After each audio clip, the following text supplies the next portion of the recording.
continuation of tutorials for speech pathology students, right? Okay, now today I'm going to tell you about clinical setup in adult patients clinics. So in adult patients we will get different disorders. We will get neurological conditions, we will get voice disorders, we will get all dysphorias, and sometimes developmental disorders and delays also we will get in adult speech therapy unit. So you have to set up is very important for the patient. So it has to be adult type. It's not a children's speech therapy clinic then. So you can, even if you get both types, you can arrange two types for different places, right?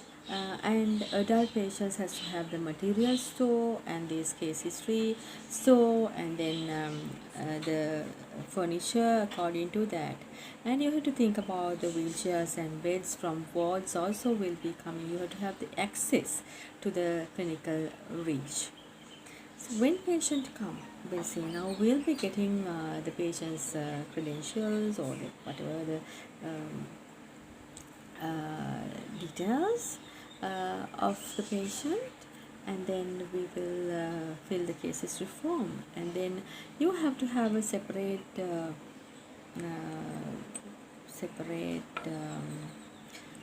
number. And especially in National Hospital, I have arranged it as a number in front of the condition, like we say voice abuse AB and Beals fluency DYS, like that. So you have to have the arrangements like that, and then you have to store each and every cases form in different place and safely, and also to access for you to use it easily. And all the patients register has to be there in a clinic, where you need the details, simple details, a summary of the details in that registration book, and then the review of appointment book, and the dates and all also has to be written. So when the patient turn up, if you work on the appointment basis, you can separate the clinics for different days, or if you have so many therapists with you, you can divide the conditions also to be take as a roster. And then the case history form is one document in our clinic, the adult clinics or any speech and swallowing clinics. Case history form and the specific assessment forms, and these assessments may be direct assessments or indirect assessments, standard and non-standard assessments. And then the materials you have to have, and the other document is the collaborative book with the conditions with the consultants or the other clinics, and where people has to know that this is what we are doing, and your aims and the plan has to be there, but in the technical terms. But our documents has to be in our case history form, right? And to collaborate with among the therapists, colleague therapists, you should write properly in the summary section, right? To carry on for the next sessions, we'll say it has to be documented every time, even the ward patients. So that's very important fact where you will not see even though if you visit to the clinic, right? And then case history, when the patient turn up, you will be taking the case history, and then you will be reaching for the documents which the patient has. Then there where you should not waste long time. I have seen some new therapists also, the students therapists, who have been checking long time these documents in front of the patient, which I really don't like that, because we are wasting the patient's time. Or else you have to check early, or else you have to have the skill to go through very soon and correctly. So every time if there's an important thing, you can take down into your note, and then you plan quickly. This decision making is very important in clinical, right? And the communication, if the patient is flat and not talking very much, there where the patient cannot be collaborate with you, and the therapy might not be successful. So you have to have the skills as a speech therapist.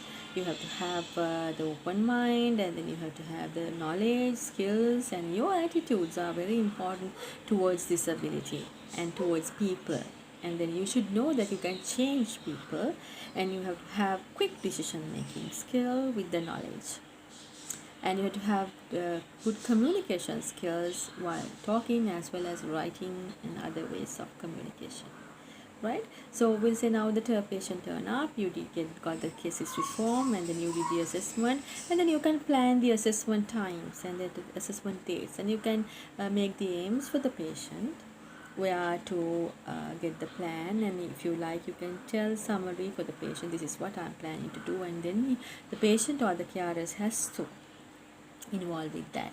For that, do this, do that type, I don't recommend. That's mean don't tell, like you should unconditionally accept the patient and to change the patient, where you have to have a good counseling skills with you as a speech and swallowing therapist, to convey the message, right? And where you have to make the people things happen. That's the idea, right? So an adult clinic, they might be having different experience with the other therapists. Maybe they might be not knowing anything, or they might be with the condition and with the pain, and then with you have to understand the patient and giving time, and not that taking long time is successful. Maximum 40 minutes, not more than that. 15 minutes, 20 minutes, 30 minutes, okay, you can divide, right? Usually the recommended way is 20 minutes for voice disorder patients maximum. And then the 2-week reviews, you should not drag reviews for long time and take to your private sector. I have never ever taken even one patient, I can tell any time, from the government sector to the outside, right?